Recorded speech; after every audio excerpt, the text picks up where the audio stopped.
네, 안녕하세요. 오늘도 지난 시간에 이어서 우리가 지금 겪고 있는 힘든 상황을 어떻게 극복할 것인가, 그리고 그 극복하는데 이 불교적인 마음챙김, 알아차림, 자비 이런 것들이 어떻게 도움을 줄 수 있을까에 대해서 말씀을 드리도록 하겠습니다.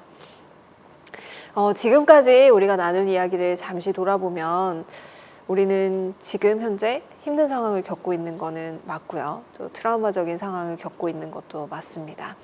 그리고 이런 트라우마적인 상황은 사실 피할 수 없는 부분이에요. 우리 살면서 부처님께서도 삶은 고다라고 말씀하신 것처럼 기본적으로 이 트라우마 상황은 피할 수 없고 언젠가는 누구나 상처를 한 번쯤은 받기도 하는 것 같습니다.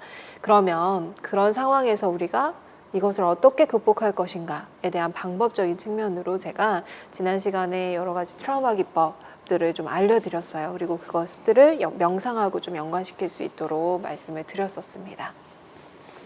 잠시 말씀을 드리면 그때 그라운딩 기법이라는 거를 좀 알려드렸는데요. 그라운딩 기법은 실질적으로 우리 몸이 닿아 있거나 지지받고 있는 이런 부분들을 우리 감각을 알아차려서 이 감각으로 우리 주의가 좀 전환이 되면서 지금 현재 여기에 머물도록 하는 방법이거든요. 그래서 이 그라운딩 기법에는 우리 이 오감을 사용하는 방법이기 때문에 이 몸이 닿아 있는 것뿐만이 아니라 시선이 닿아 있거나 이 코로 들어오는 향기, 아니면 들리는 소리들, 아니면 입으로 넘어오는 이 감각들도 우리가 활용할 수 있다라고 말씀을 드렸고요. 이것과 더불어서 이 우리 몸의 전체적인 감각을 좀 살펴보는, 따라가면서 살펴보는, 그래서 이걸 트래킹 기법이다라고 해서 어느 한 부분이 좀 불편하면 우리 몸 전체 중에서 또 괜찮은 부분, 지금 뭔가 힘을 가지고 있는 부분도 분명히 있을 것이기 때문에 그 부분으로 우리의 주의를 좀 가지고 가는 연습도 말씀을 드렸었습니다.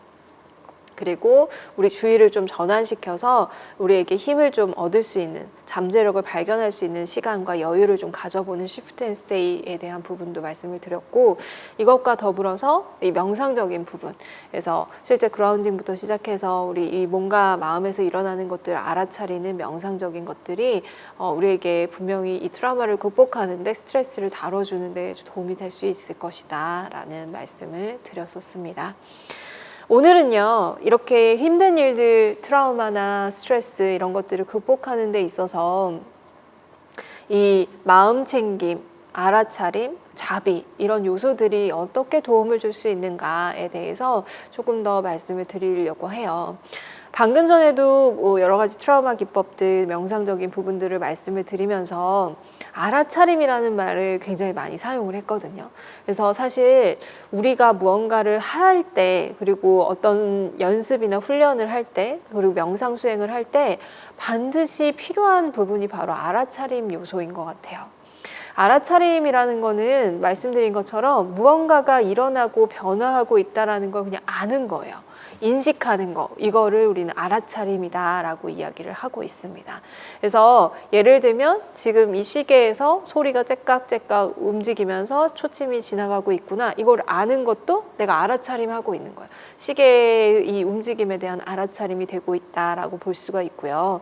내 앞에서 누군가가 이야기를 하고 있으면 그 사람이 어떤 표정을 하고 있는지, 어떤 제스처를 짓고 있는지, 어떤 말을 하고 있는지, 이런 부분을 내가 아는 것도 알아차림하고 있는 것이다 라고 할 수 있습니다.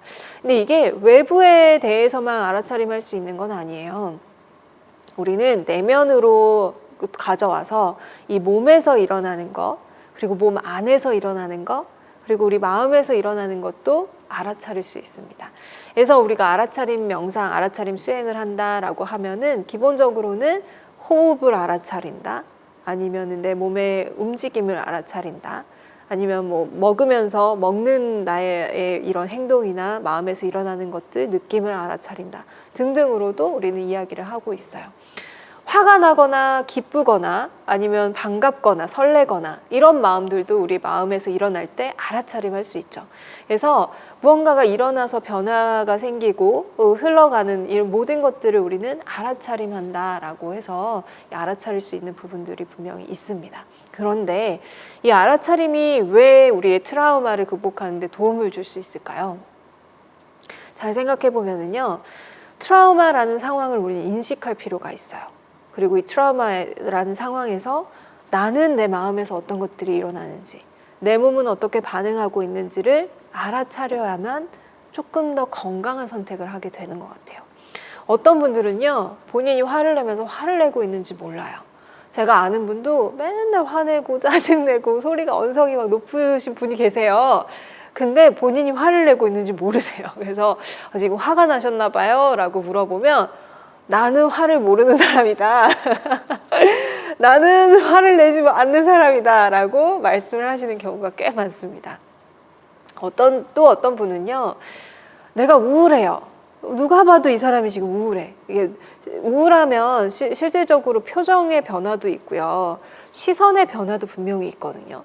행동적인 변화도 있고요. 당연히 그가 느끼는 마음의 변화도 분명히 있을 거예요. 그러니까 이거 우울이라는 말로서 표현을 하겠죠. 그런데 실제로 우울하신 분, 우울하게 보여서 혹시 뭐 마음이 조금 안 좋은 게 있으세요? 라고 질문을 하잖아요. 그러면 어떤 분들은 아니요, 저 정말 괜찮습니다. 라고 대답을 하시는데 표정이 그렇지 않은 경우도 굉장히 많아요. 그러니까 본인이 내 몸의 변화, 내 마음의 변화를 알아차리지 못하면 우리는 내가 화가 난 건지 우울한 건지, 그래서 내가 지금 건강이 안 좋아지고 있는 건지 아니면 내가 지금 건강이 좋아지고 있는 건지도 모르는 경우가 많다라는 거예요. 그래서 사실은 우리는 알아차림이 굉장히 필요하고요. 그러다 보니 트라우마 상황에서 우리 몸의 변화, 우리 마음의 변화, 우리 반응 양식 이런 것들을 알아차릴 수 있도록 우리가 돕는 것도 굉장히 필요하다. 그래서 내가 상처받은 걸 알아야지만 상처를 치유하잖아요. 또 어떤 분들은 상처를 분명히 받았는데 난 상처 안 받았다라고 계속 꽁꽁 싸매고 있는 분들도 계세요. 그래서 이걸 치유를 못하는 거예요. 이걸 회복을 못하니까 계속해서 똑같은 상황에서 이게 같은 방식으로 굉장히 불건강한 방식으로 반응이 나오게 되는 거죠. 이런 거를 우리는 트라우마라고 하거든요. 분명히 나 거기에 트라우마가 생긴 것 같아. 그래서 계속 이게 해결이 안 돼. 이런 상황만 오면 내가 굉장히 내가 원래 가지고 있던 이 멘탈을 놓쳐. 내가 이걸 잃어버려. 내 이성을 좀 놓을 때가 있어. 라고 하는 상황이 계속 일어나는 게 바로 이걸 내가 치유하지 않았기 때문에, 혹은 내가 모르고 그냥 어딘가에 묻어놨기 때문에 일어나는 현상이거든요. 그래서 이 알아차림이 굉장히 중요한 부분이라고 할 수가 있어요. 내가 반응하는 방식, 내가 다른 사람들과 함께 있을 때 행동하는 것들, 내가 이 마음에서 일어나는 것들, 이런 것들 알아차리면 그 다음은 마음 챙김과 연관되는 부분들을 우리가 할 수 있습니다. 마음 챙김은요, 뭐 다양하게 해석이 되고 있어요. 뭐 마인드풀니스를 우리가 마음 챙김이라고 하고 있는데, 이게 학계에서는 또 마인드풀니스의 번역을 마음 챙김으로 해야 된다, 알아차림으로 해야 된다, 뭐 여러 가지 것들이 있어요. 근데 제가 지금 말씀드리는 건 마인드풀니스를 말씀을 드리는 겁니다. 근데 이 마인드풀니스에 대해서 우리가 해석을 하게 되면은 다양한 정의들이 있지만 거기서 핵심적인 부분으로 많은 곳에서 이야기를 하는 게 기억의 요소예요. 기억. 스무르띠라고 하는데요. 이 기억의 요소적인 측면을 이 마음 챙김이 가지고 있다. 마인드풀니스가 가지고 있다라고 하고 있습니다. 그러니까 우리가 마음 챙김을 언제 부를까라고 하면은 예를 들면 이런 거예요. 호흡에 대한 마음 챙김을 한다라고 아마 여러분들 많이 써보셨을 거예요. 그러면 호흡을 내가 계속해서 바라보는 거예요. 그리고 얘를 잊지 않아요. 계속 기억하면서 내가 호흡을 하고 있다는 걸 잊지 않고 언제든지 내가 호흡으로 다시 나의 주의를 가지고 오는 걸 호흡에 대한 마음 챙김이라고 하고 있습니다. 그래서 중간에 마음 챙김을 놓칠 수도 있어요. 호흡이 아니라 갑자기 딴 생각이 쑥 하고 들어올 수도 있죠. 아, 내가 오늘 점심에 이걸 먹었었지. 나는 지금 호흡을 바라보는 마음챙김 연습을 하고 있는데 점심에 이걸 먹었었지. 아, 내가 그때 그 사람하고 이런 얘기를 나눴었지. 아, 이거 끝나면 내가 어디를 가야 되겠다. 아, 맞다. 그때 그 사람하고 여기 갔었는데 그때 참 재밌었어. 등등으로 갑자기 막 여기저기 막 다녀요. 어떤 분은 뭐 세계 여행을 하신다는 분도 계시고요.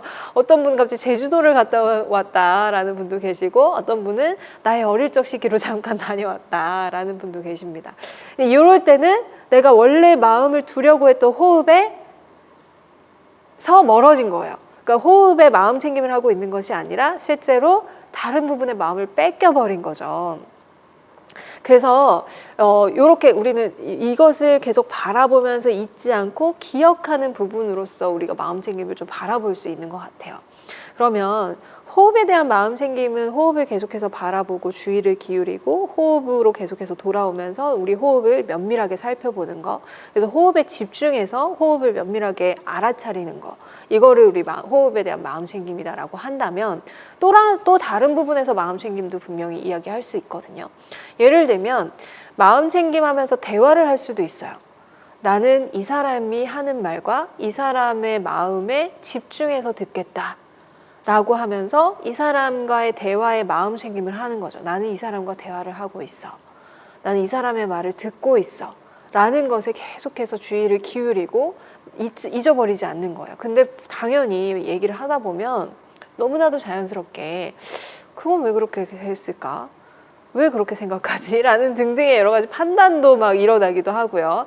아, 맞다. 이 사람이 이 말 했는데 나도 옛날에 그랬었는데 잠깐 나는 그때 어떻게 했었더라. 갑자기 나의 세계로 막 빠져들기도 해요. 대화를 하다가. 그거는 실제적으로 마음챙김 대화가 아니라 그건 그냥 나를 기준으로 생각하는 대화다라고도 볼 수가 있거든요. 그래서 우리가 많은 프로그램들에서 마음챙김 대화를 연습을 합니다. 예를 들면 mindful conversation 뭐 이런 식으로 해서 마인드풀하게 지금 깨어서 이 사람과 온전히 이 사람과의 대화를 나누는 것들을 많이 연습하기도 해요. 그런데 그러면 이 마음챙김이 이런 나에 대한 내 몸에서 일어나는 것을 내가 마음챙김 하겠다 할 수도 있고요. 아니면 대화에서 상대방에게 마음챙김 하겠다 할 수도 있는데, 이게 누군가와의 약속이나 아니면 내가 했던 어떤 다짐에 대한 마음챙김도 가능하다는 말이거든요. 그래서 예를 들면 나는 이런 약속을 누군가와 했으니 이걸 꼭 기억하고 잊지 않겠다. 그러면 그 약속에 대한 마음챙김이라고 할 수가 있어요. 혹은 나는 앞으로 이렇게 살기로 했어. 혹은 나는 앞으로 매일 아침마다 명상을 5분 정도 하기로 했어. 아니면 1분 정도 명상을 하기로 했어. 아니면 내가 차를 마실 때는 내 지금 이 몸과 마음으로 나의 주의를 좀 가지고 오기로 했어. 이거를 내가 다짐을 하고 약속을 했다면 이것을 지키고 계속 하려는 노력이 이 약속에 대한, 이 다짐에 대한 마음챙김이라고 할 수 있는 거예요. 사실은 이 마음챙김적인 요소는 우리 삶을 살아가는데 굉장히 중요하고 필요한 요소라고 할 수 있는 거죠. 내 삶을 조금 더 건강하게, 내가 어디에 집중해서 무엇을 하고 살지, 어떤 것을 행동하면서 살지를 도와주는 요소로서 이 마음챙김이 굉장히 중요하게 역할을 하고 있다라는 부분을 알 수가 있습니다. 근데 이 마음챙김 요소는요, 혼자서 하면 힘들어요. 마음챙김만 하면 힘들고요. 알아차림이 항상 같이 있어야지만 실질적으로 내가 마음챙김을 할 수 있어요. 그래서 예를 들면 내가 아침 7시에 꼭 명상을 해야지 라고 생각을 했어요. 그런데 내가 명상을 하지 않고 있는 걸 알아차려야만 명상으로 다시 돌아올 수 있어요. 혹은 내가 명상을 하기 위해서 6시 50분이네 혹은 6시 55분이네 조금 있으면 내가 명상을 해야지 라는 준비된 마음을 알아차리는 거, 혹은 지금 시간을 알아차리는 거, 아니면 내가 지금 준비하고 있는 것들을 알아차리는 거, 이것이 됐을 때 내가 마음챙김을 잘 할 수 있는 부분이 있습니다. 그래서 알아차림은 굉장히 기본적인 이 베이스다라고 생각을 하시고요. 그 안에 내가 집중하고자 하는 대상을 정해서 그것을 잊어버리지 않고 계속해서 챙겨서 하는 것을 마음챙김으로 여러분들이 생각하실 수 있을 것 같아요. 그러면 다시 돌아가서 트라우마 상황에서 내가 어떤 것을 마음챙김 할 것인가, 그걸 여러분들이 이제 생각하실 수 있다는 거예요. 예를 들어서 지난 시간에 제가 그라운딩에 대해서 말씀을 드렸잖아요. 혹은 명상에 대해서 말씀을 드렸는데 내가 어떤 트라우마 상황에 직면했어요. 예를 들면 직장에서 어떤 분이 나한테 굉장히 상처되는 말을 했어. 당연히 트라우마가 될 수 있어요. 직장 내 트라우마가 굉장히 심각합니다. 실제로 직장 내 트라우마를 고용노동부하고 뭐 이런 부분에서 실제 그 프로그램을 만들어서 제공하고 있을 정도로요. 직장 내 트라우마가 심각한 상황이다라고 인식하고 있는 부분도 분명히 계세요. 근데 직장에서 만약에 이런 상처받는 말을 들었어요. 그럴 때 내가 알아차려야 돼요. 내가 지금 상처를 받았구나. 내 몸이 지금 이렇게 반응하고 있구나. 예를 들면 뭐 마음에서 뭔가 열기가 나온다던가 아니면 머리에서 스팀이 나올 것 같다던가 아니면은 내가 짜증이 확 나온다던가 아니면 내가 소리를 지르고 싶다던가 등등이 아니면 주먹이 쥐어든다던가 이런 부분에 대한 내 몸의 반응에 대한 알아차림이 분명히 필요해요. 그리고 나면 마음에서 일어나는 것도 자연스럽게 알아차림할 수 있어요. 혹은 마음이 먼저 느껴질 수도 있어요. 마음에서 알아차림하고 그 다음에 내 몸에서 일어나는 반응들을 알아차림하는 게 필요합니다. 그리고 나서 마음 챙김을 해야 돼요. 그 전에 내가 어떤 트라우마 상황이 오면 내 몸의 감각에 한번 집중해 볼래. 그리고 그 몸의 감각이 안정될 때까지 잠시 기다려 볼래. 에 대한 마음 챙김을 내가 약속했다면 그 마음 챙김을 지금 할 수 있는 공간이 생긴 거예요. 알아차림이 되고 나면 그 다음에는 내가 원래 이 몸의 안정을 하고자 노력했었지, 연습한 부분이 있지. 그러면 이 내 몸으로 제가 한번 주의를 가지고 오자. 그리고 이 몸에서 지금 이 두 발이 이 땅에 어머니 지구에 단단하게 서 있다라는 걸 한번 기억해 보는 거예요. 그리고 한번 느껴보는 거예요. 그 순간에 감각적으로 한번 느껴보기도 하고, 그리고 뭐 예를 들면 그 순간에 너무 힘들면 내가 생각을 무언가 떠올렸을 때 나한테 힘을 주는 무언가가 있다면 그걸 마음 챙김할 수도 있어요. 예를 들어서 뭐 나는 엄마 얼굴을 떠올리면 갑자기 힘이 솟아. 아니면 내가 키우는 강아지를 떠올리면, 아니면 고양이를 떠올리면 힘이 솟아. 아니면은 뭐 예를 들어 내 손에서 뭔가 잡고 있다면 내가 이거를 꽉 쥐면 나는 뭔가 힘이 나는 것 같아. 등등의 것들이 있을 수 있거든요. 그럼 그런 것들을 좀 찾아서 그 순간에 그것에 마음 챙김을 한번 해보는 거예요. 그러면 실질적으로 내 몸이 조금 안정되는 것을 찾으실 수가 있어요. 그래서 트라우마 기법과 관련된 마음 챙김을 실제적으로 연습하실 수도 있고요. 아니면 실제로 명상으로 바로 넘어가실 수도 있죠. 내가 몸이 이렇게 반응하네, 마음이 이렇게 반응하네 하면서 호흡으로 한번 마음 챙김 해보자. 내 숨이 들어오고 나가는 것에 집중해보자. 아니면은 내 몸이 움직이는 것에 집중을 해보자. 내 마음에서 일어나는 것을 관찰하면서 집중해보자. 이러면서 실질적으로 명상하는 쪽으로 마음 챙김을 할 수도 있습니다. 그래서 실제로 이 마음 챙김과 알아차림이 요소가 필요한 부분이 트라우마를 극복하는 부분이라고 볼 수가 있어요. 트라우마를 극복하기 위해서는 알아차림 반드시 필요하고요. 그리고 마음 챙김의 대상과 마음 챙김이 필요합니다. 근데 그렇게 하게 됐을 때 우리는 우리 몸과 마음을 좀 안정시키고 세상을 조금 더 명료하고 또렷하게 볼 수 있는 것 같아요. 우리가 힘들 때에는요, 세상이 흐릿하게 보이는 경우가 있어요. 누군가 우울증을 겪어보신 분들은 아실 거예요. 우울한 분들에게 한번 여쭤보잖아요. 세상이 어떤 식으로 보이냐? 그러면 어두워 보인다는 말씀을 정말 많이 하십니다. 실제로 우리 시야가 달라져요. 시각도 달라지고요. 우리 이 보는 색도 우리 마음으로 이게 느끼는 부분이 분명히 있기 때문에 어둡고 칙칙하고 좁게 보이기도 하고 이런 부분들이 분명히 존재하기는 하는 것 같아요. 그래서 이렇게 힘든 상황에서는 잠시 동안 우리 몸과 마음을 좀 안정시키고 좀 잠시 동안 평안하게 하는 거, 이것이 필요한데 여기에서 필요한 게 아까 말씀드린 알아차림과 마음 챙김이라는 것을 말씀드리는 거예요. 그래서 그렇게 하고 나면은 세상이 조금 더 또렷하고 명료하게 보이기도 하고 하면서 그래, 내가 이 상황에서 어떻게 하는 것이 좋을까라는 부분에 대해서 이제 생각하게 됩니다. 그리고 이때 건강하게 무언가를 선택할 수 있는 여유가 생겨나게 되는 것 같아요. 그러다 보니까 건강한 선택이 나타나게 되고, 그러면 실질적으로 나와 남을 해치지 않는 방법으로서 이 트라우마적인 상황을 극복하게 되는 거, 이것도 우리가 발견하게 될 수 있는 것 같습니다. 그래서 알아차림, 마음챙김 굉장히 중요한 부분이고, 사실 우리가 수행을 통해서 이건 얼마든지 획득할 수 있는 부분이다 라는 거를 말씀을 드리고 싶었어요. 그런데 여기에요, 한 가지가 더 필요한 것 같아요. 바로 자비의 요소입니다. 자비는 사랑하고 연민하는 마음, 이 두 가지를 자비라고 하거든요. 누군가를 사랑하는 마음, 사랑을 보내는 거, 그래서 기쁨을 증장하게 하고 싶은 거, 그리고 누군가 고통을 느끼고 있을 때 그 고통을 내가 같이 느끼고 그 고통을 좀 감해주고 싶다라는 마음을 내는 거를 자와 비 같이 합쳐서 자비라고 합니다. 그래서 짧게는 사랑과 연민의 마음, 이렇게 번역을 하시는 분들도 많아요. 근데 이 자비의 대상은 내가 될 수도 있고 타인이 될 수도 있고 어떤 상황이 될 수도 있는 것 같아요. 뭔가 사랑과 연민의 마음으로 부드럽고 따뜻하게 바라봐 주는 거, 이런 것이 굉장히 필요한 부분인데요. 예전에 제가 지난번에 트라우마적인 상황에서 트라우마를 겪은 사람을 바라볼 때 우리는 조금 더 다른 관점으로 바라볼 필요가 있다 라고 이야기를 했었어요. 그래서 트라우마를 겪은 사람한테 네가 뭘 잘못했길래 이런 일이 일어났니? 라고 질문하기보다 그래, 어떤 일이 일어난 거야? 라고 사건으로 우리는 좀 전환시켜서 그 사람이 좀 죄책감을 좀 덜 수 있게 하자.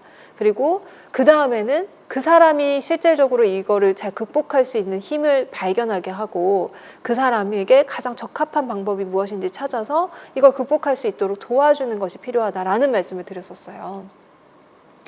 여기에 필요한 게 자비라는 거죠. 실제로 내가 나를 좀 자비롭게 바라보는 거, 나에게 사랑과 연민의 마음을 좀 보내주는 거, 트라우마적인 상황에서는 이게 정말 절실합니다. 내가 상처를 받잖아요. 그러면 예를 들면 여기 뭐 손에 상처가 났어요. 그러면 이 상처를 치유하도록 해야 되잖아요. 이 상처를 보면서 도대체 뭘 잘못했길래 이 상처가 난 거야 라고 비난하면 이게 상처가 없어지나요? 안 없어져요. 그건 뭐 나중에 뭐 그래, 내가 뭔가 실수한 게 있으면 그때는 그건 그 나중 일이에요. 지금 나중에 내가 그래, 요거는 치유하고 나서 나중에 그 다음에는 행동을 이렇게 좀 조심해보자 라고 할 수는 있어요. 그렇지만 내가 그걸 비난한다고 해서 이 상처가 치유되지는 않거든요. 그러면 비난하는 거 대신에 상처가 나면 이 상처를 바라보고 아파해야 돼요. 상처가 나면 아파하고, 그럼 이 아픈 걸 어떻게 치유할 수 있을까 고민한 다음에 약도 발라주고 데일밴드도 붙여주고 물 들어가지 않게 조심하기도 하고, 이런 부분, 사랑과 배려, 이런 것들이 필요하거든요. 실제로 상처가 나면 우리는 꽤 사랑과 연민의 마음을 잘 보여주는 것 같아요. 그런데 마음의 상처, 예를 들면 트라우마적인 상황에서 마음에 외상을 입었다, 큰 상처를 입었다, 아니면 작은 상처들이 많이 모여서 마음에 염증이 생겼다. 실제로 우리 그 단어 쓰거든요. 마음에 염증이 났다라는 단어들을 쓰거든요. 그럴 때 우리는 대체적으로 우리 자신을 비난하는 목소리를 내기도 하는 것 같아요. 너 이것도 못 견디니? 너 도대체 어떻게 살았길래 지금 이런 상황까지 오게 만든 거야? 네가 뭘 잘못한 거야? 너 다시 생각해봐. 내가 잘못한 거 한번 돌이켜보자 하면서 막 비난해요. 자기 비난을 쏟아내요. 근데 사실은 이럴 때 그래, 나는 지금 상처를 받았고 이 상처를 보듬어 줄 시간이 필요해. 나는 지금 굉장히 아픈 상황이야. 이 아픈 상황을 잘 극복해보자 라고 하면서 나를 좀 잘 토닥토닥 해주는 시간, 이런 것들을 나에 대한 사랑과 연민의 마음이다 라고 이야기를 합니다. 그런 눈이 좀 필요한 것 같아요. 그래서 그런 것들이 됐을 때 알아차림과 마음챙김이 함께 작용하면서 내가 지금 가장 필요하고 도움이 되는 방법을 찾아서 나아갈 수 있는 것 같아요. 그런 마음이 됐을 때 그라운딩 기법을 쓸 수도 있고, 그런 마음이 됐을 때 명상을 할 수 있는 여유도 생기는 것 같아요. 근데 실제로 많이 힘든 분들은요, 나를 비난하느라 혹은 상황을 비난하느라 나를 챙길 수 있는 시간이 많이 부족해요. 그래서 실제 내가 지금 명상할 시간이 없다, 나 지금 마음이 너무 힘들다, 사실 마음이 힘들어서 그걸 보듬어 주기 위해서 명상을 하는 건데 지금 그럴 시간이 없다라고 얘기하실 정도로 비난하고 또 비난하는데 시간을 쏟고 계시는 경우가 많아요. 트라우마는 절대 비난으로 없어지는 건 아닌 것 같아요. 그래서 이때 우리는 자비의 마음을 좀 기를 필요가 있다. 그리고 혹은 외부 사람에게도 이런 자비의 마음을 보낼 필요가 있습니다. 나뿐만 아니라 타인에게도 무언가 이런 상황이 일어나게 됐을 때 내가 비난하는 누군가가 있을 수 있잖아요. 그런데 그 사람에 대한 자비도 사실 그때 필요한 부분이 있을 것 같아요. 그리고 상황에 대한 자비도 필요한 부분인 것 같습니다. 그래서 조금은 따뜻하고 편안하고 부드러운 눈으로 바라보는 것, 편안하고 따뜻하고 부드러운 눈으로 바라보는 것, 이런 것들도 필요하고요. 부드러운 마음으로 대해주는 것, 이런 것들도 필요하다라고 볼 수 있을 것 같아요.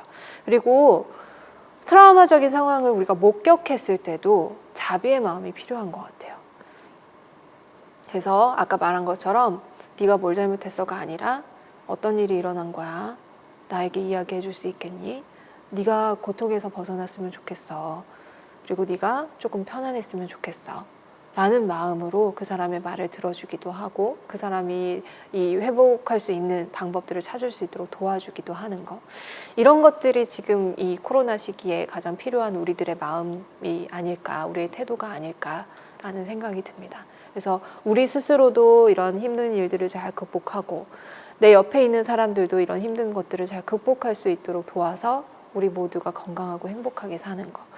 이런 부분들이 바로 이 자비, 알아차림, 마음 챙김이 해줄 수 있는 부분이지 않을까라는 생각이 들어요. 그래서 타인에게 이런 자비의 눈으로 좀 바라보면은요, 그 다음엔 그 사람이 힘든 것들이 보입니다. 그때 알아차림이 생겨요. 아, 그래.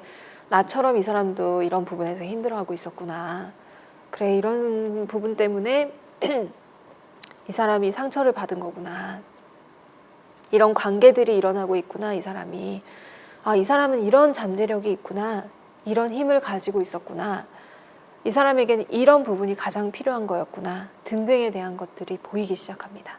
그러면 그때 그 사람을 위한 마음 챙김을 행하는 거예요. 그래서 이 사람이 필요한 것들을 제공해 주기도 하고 이 사람과 함께하는 이 시간에 온전히 그 사람을 이렇게 집중하면서 마음 챙김 해주기도 하고 등등의 마음 챙김이 갈 수 있어요. 그리고 그 사람을 해치지 않으려는 마음도 생기면서 그 부분에 대한 마음 챙김도 함께 이루어질 수 있는 것 같습니다. 그래서 자비, 알아차림, 마음 챙김 이런 부분들, 불교에서 말하는 수행에서 말하는 기본적인 요소들이 사실은 이 고통의 세계, 이 사바세계라고도 하는데 이 세계를 잘 헤엄쳐서 건너갈 수 있는 이 깨달음의 세계로 건너갈 수 있도록 만들어주는 지지대의 역할을 하는 것이 아닌가라는 생각이 들어요. 그래서 여러분들도 알아차림과 마음챙김, 자비, 사랑스러운 마음, 연민의 마음, 따뜻한 마음 이런 것들을 기반으로 삼아서 어떤 상황이 왔고 어떤 상처를 받았고 어떤 스트레스를 맞닥뜨렸을 때 이런 부분들을 건강하게 잘 극복하실 수 있기를 바라겠습니다. 이게 우리 진정한 불자의 또 삶의 방식이기도 한 것 같아요. 그리고 그것을 했을 때 우리는 편안함의 상황으로 다가갈 수 있지 않나. 그리고 궁극적으로는 이런 일들을 하나씩 하나씩 극복하고 크게는 깨달음을 얻어서 이 부처님의 세계로 갈 수 있지 않나라는 생각도 해봅니다. 네, 지금까지 이렇게 이 힘든 시기 어떻게 극복할 수 있을까? 힘든 시기를 우리가 어떻게 인식하고 어떻게 바라보고 어떤 방법을 쓰면서 이 안에서 또 불교적인 마음챙김, 알아차림, 자비가 어떤 역할을 하면서 우리가 살아갈 수 있을까에 대한 논의를 말씀을 좀 드렸습니다. 이 부분이 여러분들에게 좀 도움이 되셨으면 좋겠고요. 이로 인해서 여러분들이 조금 더 건강한 활기찬 삶을 누리시기를 바라겠습니다. 저는 여기서 인사드리겠습니다. 감사합니다.